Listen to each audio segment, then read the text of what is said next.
bine v-am regăsit la un nou vlog. Astăzi este marți și este ora 11:45. La noi este foarte frig afară. Mai înainte a fulguit puțin. Acum s-a oprit, nu știu dacă nu o să plouă, sper să nu.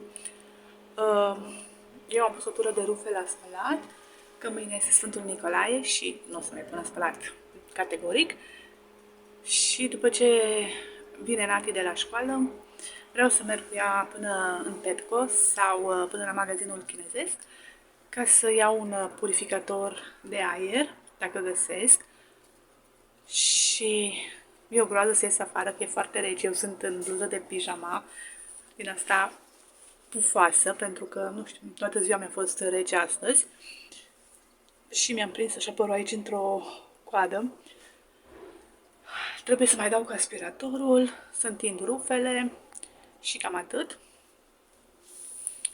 O să vă arăt imediat cum se prezintă vremea la noi. După cum am zis, este foarte frig, eu sunt pe balcon. Am venit să vă arăt vremea noastră foarte friguroasă de afară. Și abia aștept să merg puțin prin Petco, cum am zis, la magazinul chinezesc. Mi-ar fi plăcut să merg, adică mi-ar fi plăcut când merg cu Nati să și ning afară, dar din păcate s-a oprit, nu mai ninge, dar poate până vine ea de la școală va începe iarăși să ningă. Haideți să vă arăt cum e vremea la noi. Așa se prezintă vremea la noi. Nu știu, este norat, dar este foarte rece afară.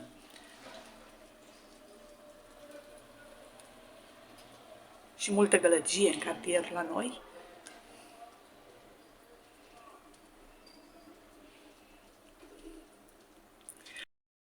Acesta este brăduțul nostru, l-ați văzut și în celelalte vloguri.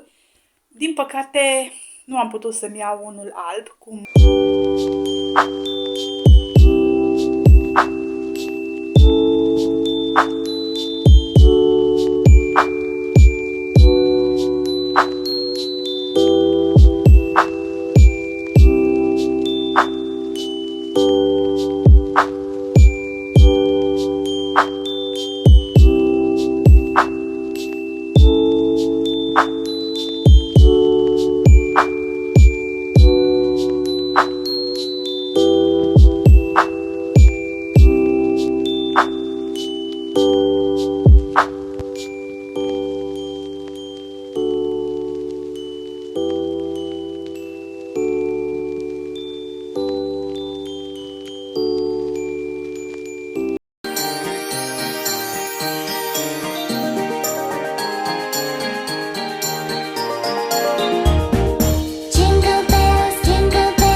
Am fost la Chinez și am luat un purificator de aer și o esență de Regina Nopții, cu miros de Regina Nopții.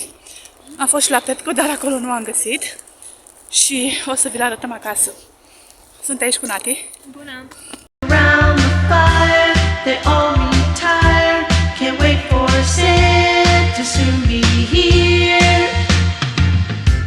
The city